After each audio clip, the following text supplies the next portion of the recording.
Hello and welcome to Les Dames d'Escoffier International Live Online. I'm your host, Sheila Cry. This series of monthly interactive online events focuses the spotlight on issues that matter to you as a woman in the food, beverage, and hospitality fields, featuring experts whose perspectives resonate with you. Today's program explores a topic that is both timely and transformative: the growing role of artificial intelligence across the food and beverage landscape. From consumer insight and product innovation to marketing, operations, and public health, AI is reshaping how businesses make decisions and how professionals position themselves for the future. I am delighted to introduce our distinguished speakers, all of whom are dames of long standing. Raye Stevenson is a visionary public health nutritionist, food system strategist, and founder of WANDA, Women Advancing Nutrition, Dietetics, and Agriculture. Tambra's work connects culture, equity, and innovation, and she brings an essential perspective to AI conversations by examining how emerging technologies can support culturally relevant nutrition, expand access to healthful foods, and strengthen community-centered food systems. Melissa Abbott is a leading authority on consumer food and beverage trends at the Hartman Group, where she helps companies interpret data and translate emerging insights into strategic action. Her work highlights how AI-enabled analytics and digital intelligence are transforming consumer understanding, allowing brands and operators to anticipate behavior shifts, personalize experiences, and innovate with greater agility in an increasingly complex marketplace. Jennifer Pagano is a hospitality marketing and digital strategy specialist focused on helping food and beverage businesses leverage technology to build stronger brands and more meaningful guest relationships. She brings practical insights into how AI tools, from content development and predictive marketing to operational automation, can be integrated thoughtfully to enhance efficiency while preserving the human touch that defines hospitality.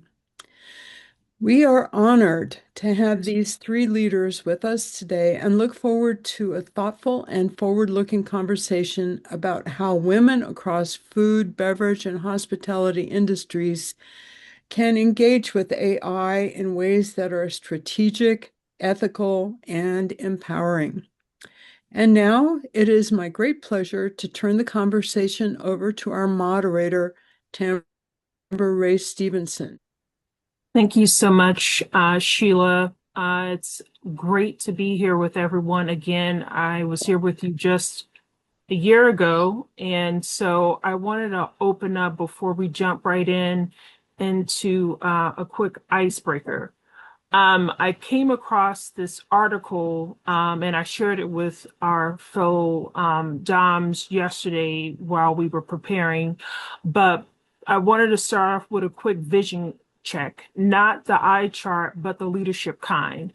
I read a short piece from Shady Grove Ophthalmology that says women often have stronger peripheral vision, while men tend to be stronger in depth perception, like tracking moving objects and gauging distance. Now, whether that's nature, nurture, or because women are always watching everything at once, it gave me a helpful metaphor for today's conversation, because AI in food isn't giving us a lot of depth, more data, faster insights, better forecasting, more personalization, but women leaders often bring the peripheral view: who's being left out, what's being amplified, what's happening around the edges with access, affordability, trust, culture, and care. So today we're going to look at AI with both kinds of vision, the zoomed in view of innovation and efficiency, and the wide angle view of people, power, and public trust. Melissa and Jennifer, let's start it here. When you look at AI shaping food today, what do you think most people are missing in their field of vision? There's so much to talk about. And, right now we're in such a time of change in AI. Things keep on changing and changing every week, every month, that it's so much to understand about what AI can do. I think we're all using it for curiosity. We're all interested in education, obviously, especially in this group. Um, but around the edges are how it's going to change work life for all people. And starting to understand that is really coming slowly. So I think being aware of how these tools are going to shape what our individual jobs are, as well as just our daily lives are, is kind of just keep on looking and waiting and being open to what's coming around the corner, because I think it's going to change a lot of things, but we're not even sure what the edges are at this point. Yeah, and I would just add to that too that we're seeing how AI platforms, they're really offering consumers a centralized tool, which they have not, they've, been relying on Google in many ways, and it overlaps with all of these other technologies and apps that they're already using. So it's creating like faster, more personalized results for all different kinds of food activities that consumers are engaged in, from meal planning and shopping, cooking assistance, as well as like nutrition tracking and health goals. So we really have no idea yet what kind of impact that this is going to have within the next, 2, 3, 4, 5 years. It's just going to continue to evolve. Thank you for that. And since we started off with you wrapping that up, Melissa, if you can dive into a little bit more about the organization that you represent and what happens to niche or heritage spaces. Well, scratch that question. I want you to open up talking about your organization and what are you seeing in consumer behavior that tells you AI is already shaping food choices, even when consumers don't realize it. Yeah, the Hartman Group, we are a food and beverage research firm. We solely focus on food and beverage and consumer behavior. We're over in the Seattle area, and we're with consumers, talking to them, understanding how they eat, shop, and live. And we recently completed a study on food and technology from the consumer perspective. So it really gave us a tremendous insight into where consumers are at, and generationally, it's quite different. And also, we really have a greater understanding of like where trust is and, how they're interacting with algorithms. But really, what we're seeing is that, consumers, they're pretty enthusiastic about, new food, new technologies, and they're looking for new ways to engage with food. And we even found that, over the past few years, it's really interesting to see that 68% of consumers feel that technology has actually improved their lives. But 61% believe it's actually improved how well they eat over the past 5 years. So it's providing a greater sense of agency to many consumers in personalizing the way that they eat. So we're seeing that this has tremendous opportunity for food professionals to be able to engage with consumers in not just the technological way and all of the information that they're able to be able to access, but also what it means to them personally, from their aspects of discovery and different types of food cultures to their own cultures and histories, to also, even more importantly, the notion of health and wellness and longevity and vitality. These are all really important things to consumers today. Awesome. First, I want to say welcome everyone for trickling in. We're engaging in the conversation on today's topic. We're transitioning now to Jennifer with this question around, from innovation and product development standpoint, what does AI change about how food gets created? So our company, I work for a company called Mattson, and we're in the San Francisco Bay Area, like right in between San Francisco and Silicon Valley. So we're very connected to, we work with Google, we work with a lot of tech companies. We've been kind of working with them as this all has come to being with the Google Food Lab. And on my end, I am coming from the client side. So we work with clients to create food products. We have a lab with about 50 people who are creating food, culinary people and food scientists and nutritionists that are creating food products for big CPG companies and small startup companies. We are using AI to help with the innovation process. And so we've been doing ideation with companies for 40 years, but we're using AI not to supplant in-person ideations, but to help ideators to really blow out their ideas and use AI as a sounding board to get even more creative than they would have just by themselves or just with their colleagues, to understand other perspectives. And it's been very successful. But there's also still the bureaucracy of working with a large company that's trying to create a food product that is looking for those kinds of insights that Melissa is talking about to make sure they're creating food for their constituency. So I think that we're getting more efficient at that, understanding, the trends, the consumer, where they're at, what's going on in the world, what's going on with the food supply, because you can come up with we've been coming up with incredible ideas, but you still have to be grounded in, the food scientists will say, that is really awesome, but how are you going to get that manufactured? Or that you can't have all of these claims and have a clean label, or, there's so many different ways to look at it, how to get things through this food supply, how to make sure things can stay on the shelves long enough for people to pick them up. So it's very interesting to have,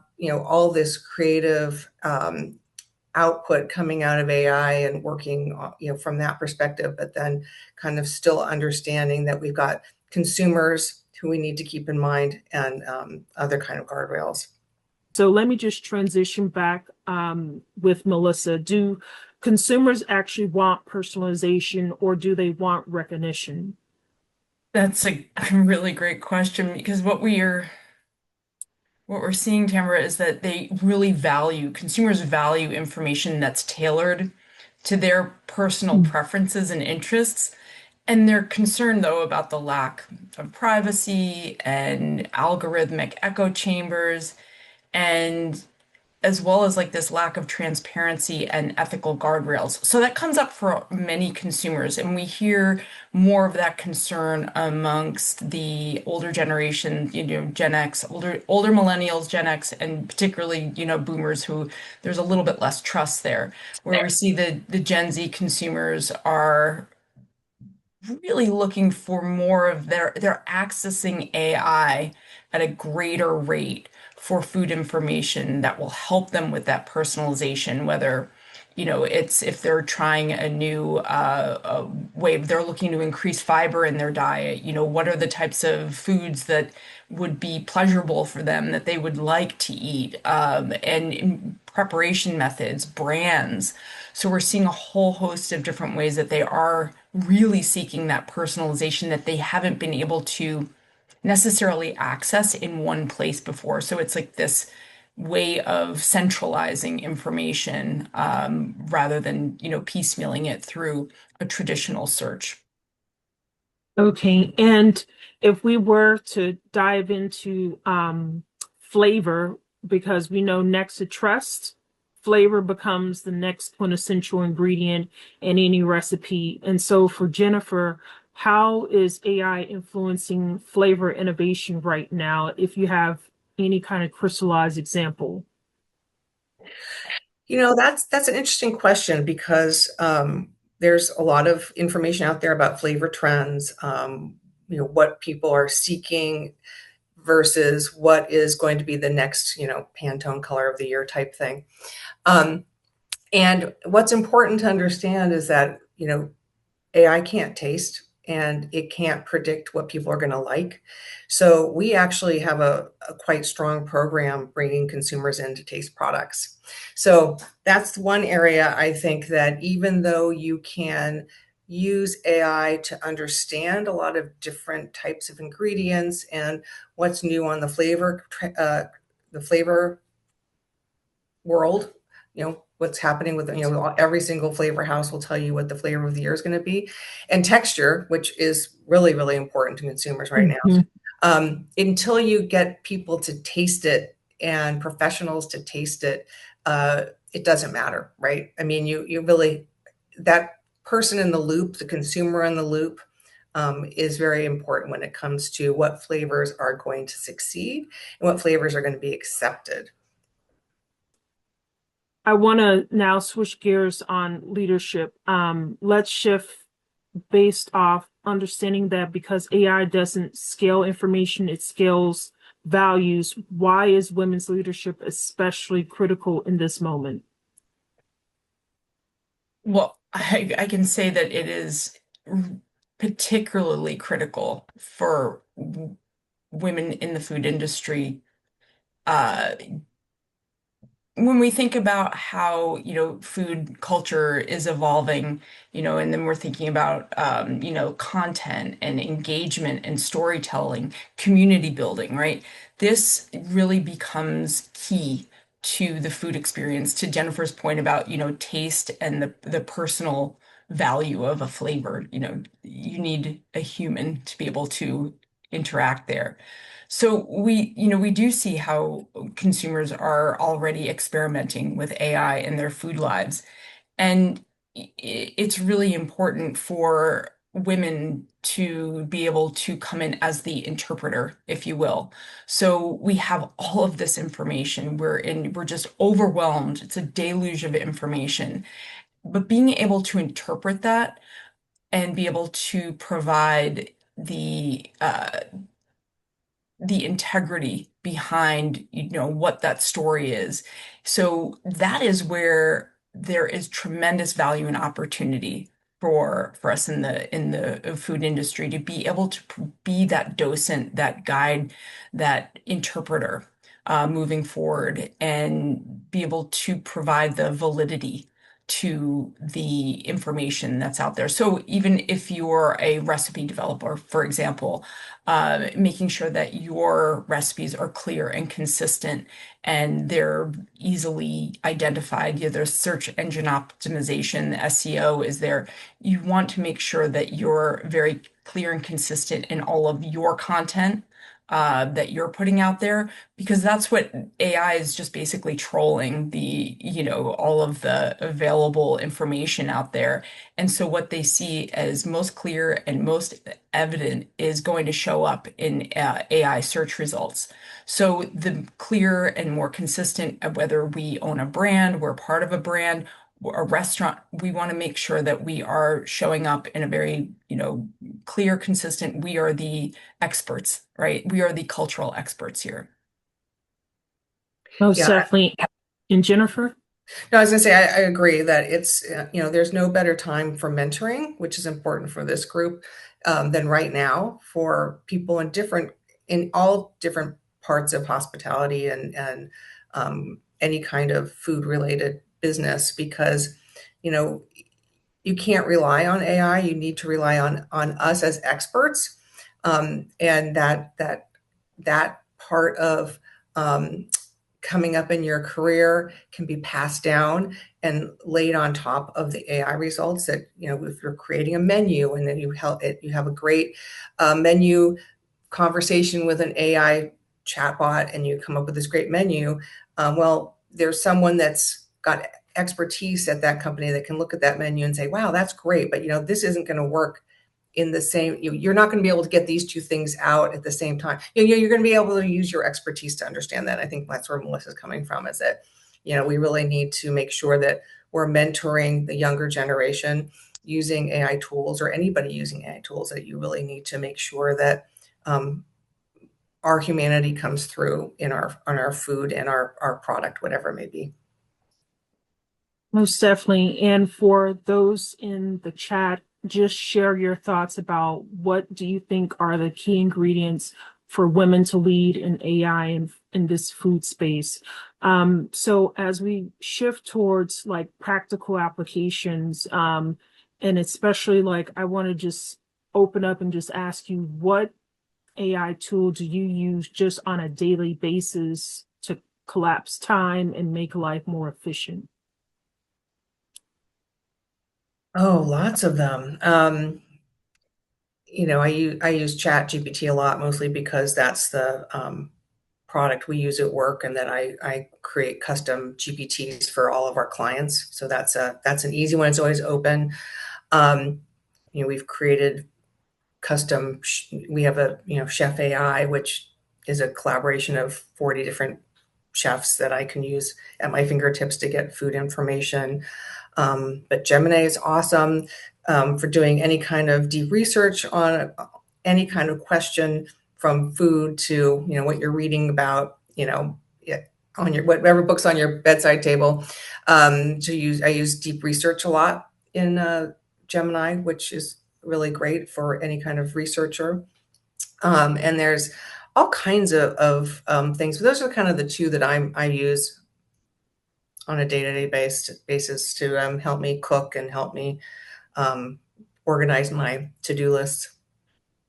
Yeah, I think even a year ago, the use of ChatGPT versus today, the variety of different things that I use it from, on a personal basis to professional, yeah, ChatGPT has become a real lifesaver. And it also, from just writing briefs and just helping to get projects started. But to your point, Jennifer was suggesting this too, that you, even when I'm like, okay, it's the prompt, so that I'm most compelled with it, making the prompt as clear as possible. But also using Claude by Anthropic is another favorite of mine.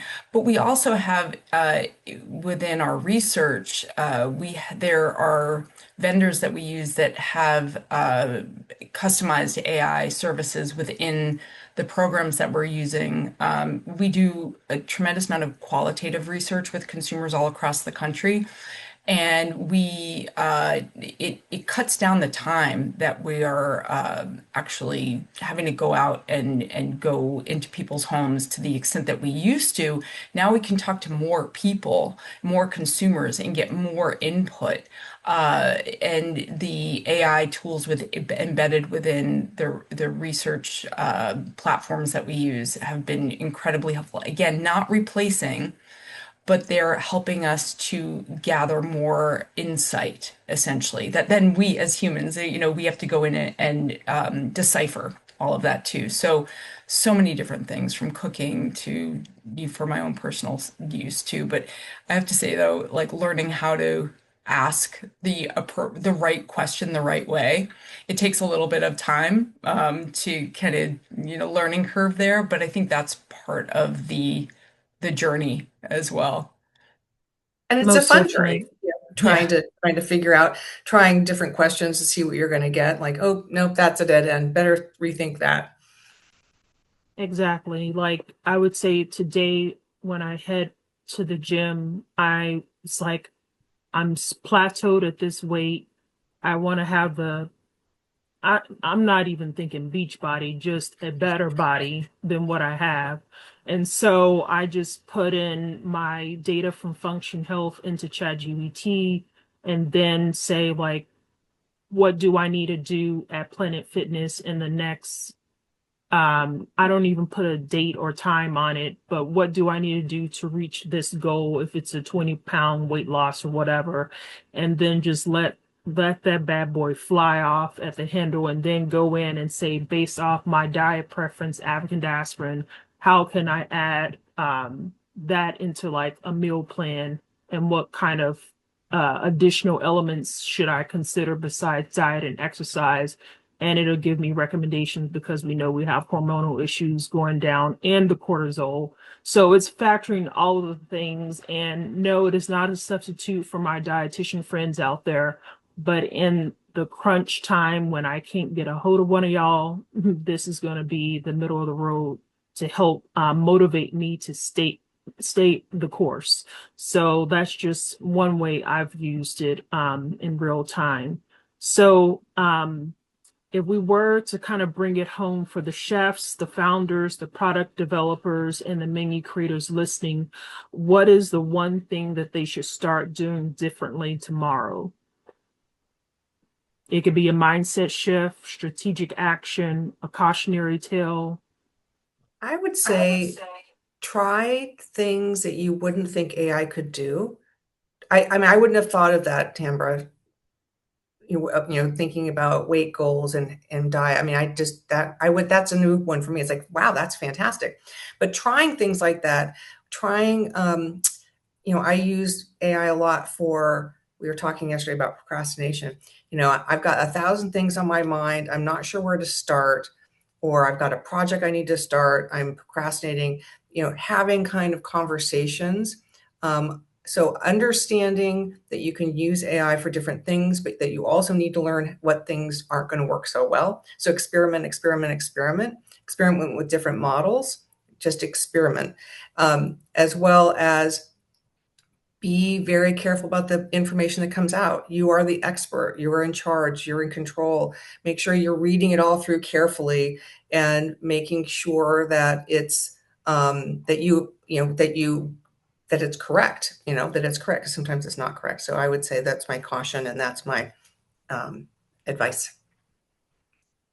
Yeah, and I would say too that what we see oftentimes with a lot of our clients is that it's not about chasing the fads.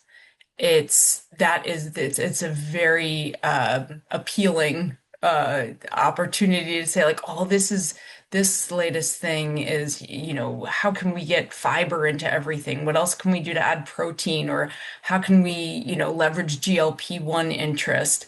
And it's this idea of like not, falling victim to all of the fads and, the fleeting trends out there, because they're flying fast, TikTok, they're all out there. So maintain your integrity around what you know and what you believe in, what your personal approach is to whatever your expertise area is, and build upon that and really focus on that. And it's about really making sure that you're, leading with the content, the culture, and the care that you bring to the table when it comes to your food expertise. And use technology really intentionally rather than passively. I think that that's a very important aspect too, is that when we're very intentional about the way that we're using, incorporating, and helping it make us more efficient. Sometimes I don't really like that word of like making us all more efficient, but it's a way of freeing us up for other more creative areas that we like to focus on. So that's I think one thing to certainly think about. Definitely. And so, as AI is moving fast, but leadership is what determines where it moves, we'd love to hear from you, audience. So, for those who have questions, you can open up the mic or put them into chat, whatever temperament you are. But we know we have one question that has already came through. So I want to actually touch on that since I've engaged with IP lawyers and talked to some who have not fully braced AI and stepped into that ring, but there's a lot of movement that will continue to happen in the legal space as it relates. But for the point raised, I will say in the age of AI, protecting IP requires both legal safeguards and smart operational habits. For food professionals and founders should clearly understand what they own. Trademarks protect brand names and logos. Copyright protects written and creative content, and trade secrets protect proprietary formulas and processes, and patents protect novel inventions. Be cautious about entering confidential recipes, product strategies, or client data into public AI tools, and establish clear internal policies for AI use. Strengthen contracts to clarify ownership of AI assisted work, watermark and document your creations, and monitor for infringement. Most importantly, build defensible brand assets, community trust, cultural authenticity, and lived experience, because while AI can replicate content, it cannot replicate credibility, relationships, or reputations. So with that, questions and from the audience. We have, let's see, and Jennifer, Melissa, if you see one that you want to take on, feel free to grab. So the one about sharing too much personal information with AI, the question is, do we have to worry about sharing too much personal information with AI? It depends on, so I work at a company that has an enterprise system. So we, anything that we're putting in here at work is firewalled and is not used for training. So you should be aware that if you're using a free chat platform, or even probably, I would think, low level, like $20 a month type programs, I would be careful. I mean, we're working on, my husband and I are working on finances and figuring out, like, can we ever retire? That's the question. And we're just putting information in, but it's got no relationship to us. It doesn't have our names or our social security numbers or anything like that. So, I mean, I think that it's better to be cautious unless you know for a fact that you're using an enterprise system that is completely firewalled. So at a company, you want to be firewalled because you've got all kinds of client information. And so we're very conscious of that here at Mattson. Okay, and to all right. So since we still have a code crowd with questions, we'll just continue to prop some up for you to consider. One is, has anyone experimented with AI in menu planning or product development? And then we'll take Sheila. Yeah, we do that. That's what we do here. We've been using it for companies that are food service companies with menu development and product development. But I must say, we're using it mostly for the ideation stage. Our product developers are using AI when it comes to research, figuring out, they've got to source a lot of material. They want to understand, we have models that we've created for them that can help them with starting recipes. Again, a lot of, understanding, not regulations on the end. Like, we have a person who specializes in regulations at the end where labels are formed and they have to make sure everything's right. She hasn't felt that there's a lot of, there's help finding information, but not in the end. There's so much gray area and expertise needed to figure out to make sure that your product is ready to go from a regulation standpoint. But understanding the regulations, understanding different standards. There's a new non-UPF standard out there. Understanding, here's the document with 150 pages, like being able to, be on top of it and understand all the new regulations that are coming out. That, I think, is for product developers, is really important when you're trying to create a product. Yeah. And we have found that it's very helpful using AI in terms of looking at the competitors in a category landscape. Yep. So, that's something that it used to take us a really long time, to go and look up a variety of different information, or even going and doing like physical landscape reviews at a retailer. And, AI is really helpful in determining what the key players are in different categories, whether, it's baking mixes or, canned soup or something of that. You name it, you can really help you with that. But I will also say though that it's really great in the list generation of things and like just combing, but it will then also prompt you, that's the funny, I guess, kind of humorous part of AI is that the sycophantic aspect of it, can I help you with this? It'll continue to prompt you with the next thing. And so it will offer continued ideas on like what to do with it. And they're always very broad and general, like kind of, marketing 101. So it's sort of humorous to see what it comes up with it. And it's like, no, I don't need you to help with that. That's, and that's a nice idea, but we're not doing a classroom exercise here. But again, going back to the original intent is that it's really helpful with helping just to generate like what's out there from a competitive landscape. The other tip I have for that kind of upfront work, front end work, sometimes you get a client that gives you all the research that they did in the last 20 years, and you're supposed to, understand all that before you move forward. Notebook LM is a Google product, and everyone has it. If you have a Gmail account, you have access to Notebook LM. And what it is you have a notebook where you actually upload reports, articles, your notes, and it's a closed system that's not really, it's very rarely goes out into the cyber sphere, and you can do an analysis on just your documents. And that's for any kind of project that you've got a lot of input. It's a great way to kind of, again, you can put your notes in there for either a project you're working on, any background information, any competitive information, and then you can query that and come up with, ask your own prompts to kind of summarize or create. You can create decks, you can create infographics, you can flashcards, all kinds of things for educators.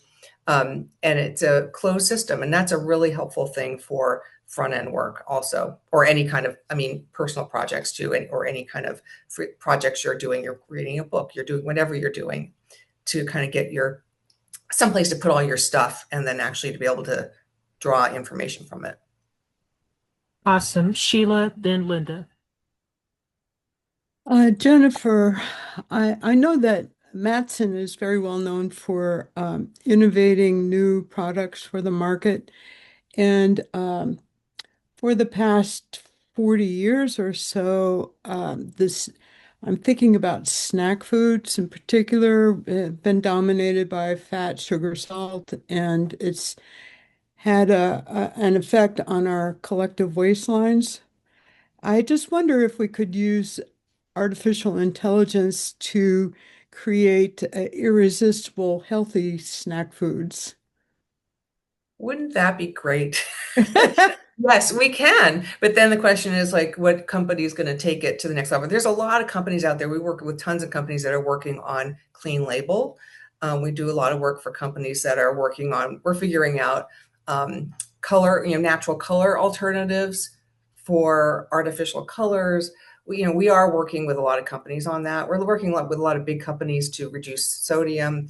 And yeah, that is, when you think about, okay, I want to take this out and what can I put in? That is a great use for AI to come up with, what other ingredients can I use instead of this ingredient that we're trying to kick out.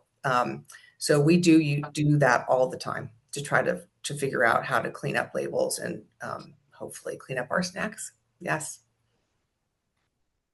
Awesome. And to Linda's question, yes, recommended 5 key tips to consider is source verification checks. So ask, where is this coming from? 2, cross-platform comparison. Does another credible source confirm this? 3, logic and plausibility scan. Does this make sense? 4, bias and framing check. What perspective is missing? And 5, sensitivity and confidentiality review. Should I have entered this information at all? So those are quick questions you could think through as a checklist on being able to move forward in that. So with that said, we have Kelly. Do you see a day where AI would take some of current culinary jobs away? And if so, what kind of roles? She wants job security. I think if, people are always going to want to eat, and maybe I'm naive, but I just feel like those kinds of feeding people roles are always going to be there. Scientific roles will most likely always be there in a sense, but will be different, right? You can run a lot of experiments differently than you could in the past, but you still need people. It's physical work. It's more of the marketing, the stuff we do, marketing and research and those kinds of jobs that are changing. Again, we've been through a lot of different changes with technology, and some jobs have gone away and some jobs have stayed. But right now, it's not the people feeding people. It's the people that are thinking about food in these kinds of jobs where, like, for example, that Melissa just talked about, you're a marketing person, you're supposed to go out and you're supposed to do a competitive analysis. That's going to be much different.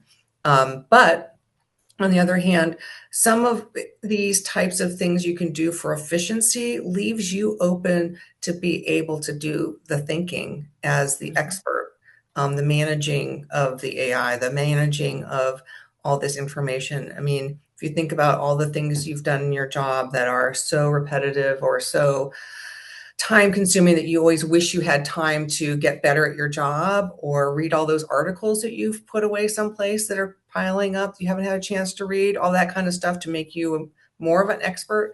So, I mean, I think the jury's out, but, it just really depends on how hands-on you are, I think.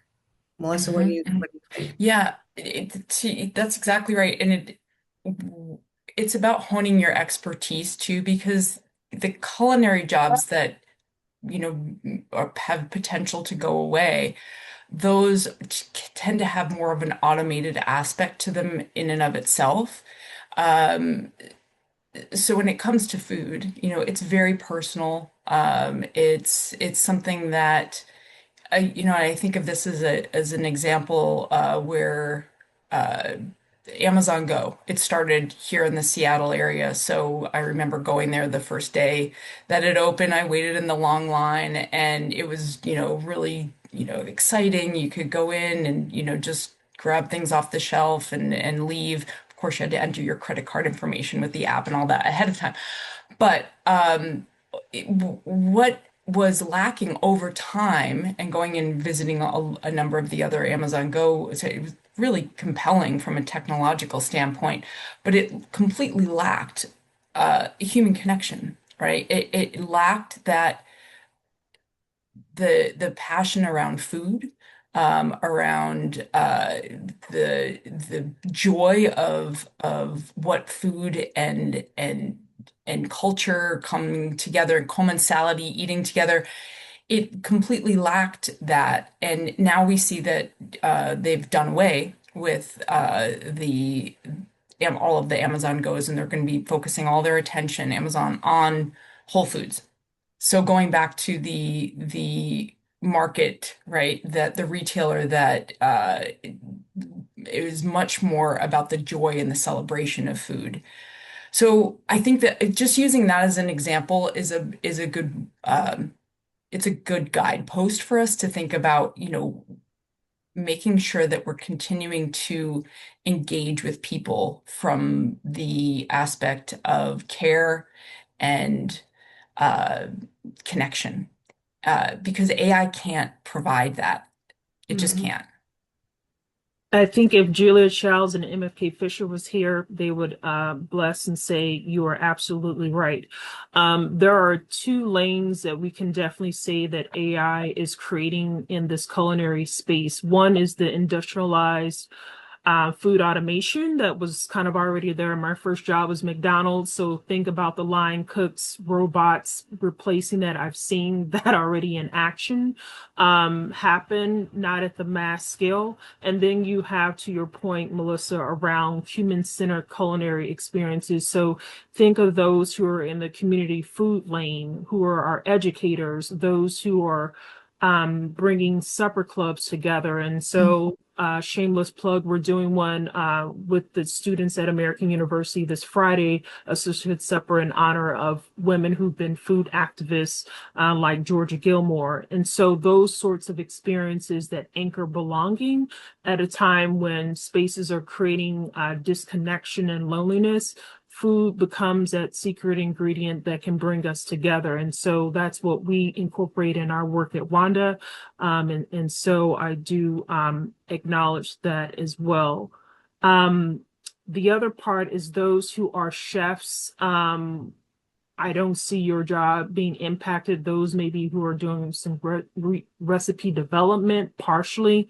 But again, I see AI as not the person who has the job versus the job plus knowing AI. The person who knows the job plus AI is going to be more of an asset to a company. And so we see the trend for 2026 is AI readiness.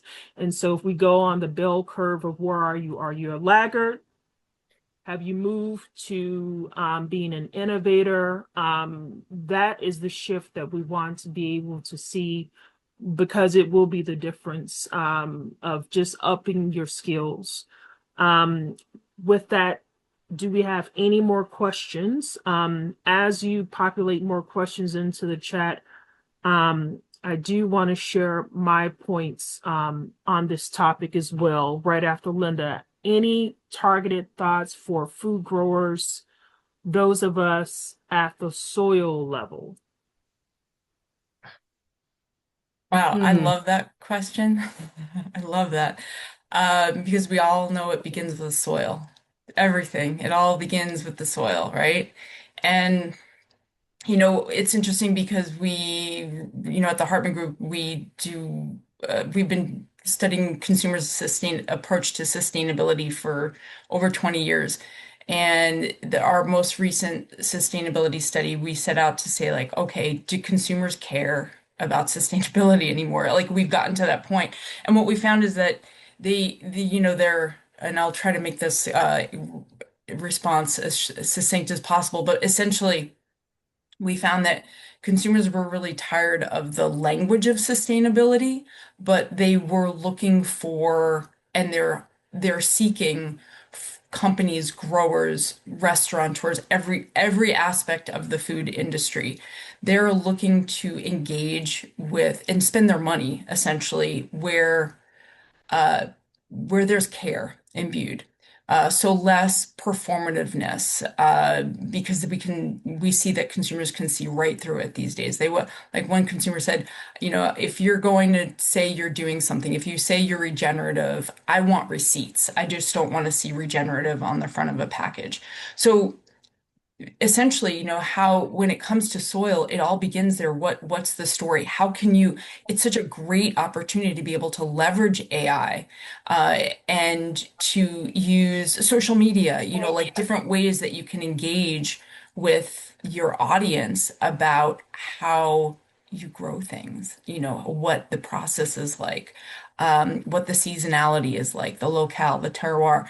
It it just opens up more possibilities, if anything else, particularly from the soil level as growers, as farmers, as fisherwomen, right? And I think in my experience, the younger generation really is interested in people. They really want to have those. Having real life experiences are so important in this day and age that again, understanding where your food comes from is cool again, and that's it. We're moving away from airsats food and into a world of, I think, whole foods with changes in policy, et cetera. So it'll be an interesting time, but I think that is so important to communities and to people in general that food's never going to go out of style. Exactly. I completely agree. As we move deeper into AI-shaped food systems, women's leadership matters not because technology is flawed, but because it is powerful. AI can optimize supply chains, predict flavor trends, personalize nutrition, and accelerate innovation, but it does not inherently understand culture, care, equity, or community.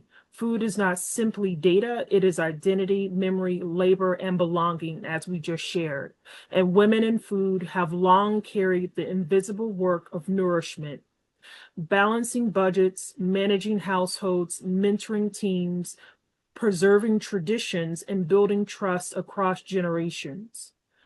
In an era where algorithms influence visibility, access, and authority, that lived experience becomes strategic intelligence. Women leaders are uniquely positioned to ask the wider questions: who is missing, who benefits, what values are being scaled, and how do we protect dignity while embracing innovation? And AI may move quickly, but wisdom moves intentionally. And when women lead in this moment, we ensure that efficiency does not replace empathy and that automation does not erase ancestry and that our future of food remains deeply human.